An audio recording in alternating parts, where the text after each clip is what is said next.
May ikot-ikot. Magkano po yung bayad sa ganyang kalesa? Wala yung tanong dahil hindi tayo magbabayad. Ito yung mga Magkano sa pagkaano yung mga halimbawa? mga lumang bahay dito daw. Ha? Isang tao? Hindi.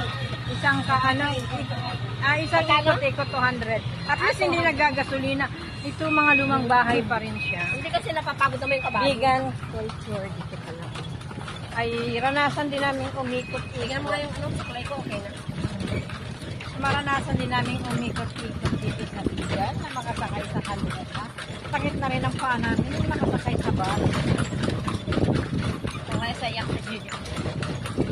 Nung bata ako, nakasakay na rin akong ganyan sa Pangasinan. Kapo nga sa'yo eh. Sa Pangasinan may ganito noon. Kalesa.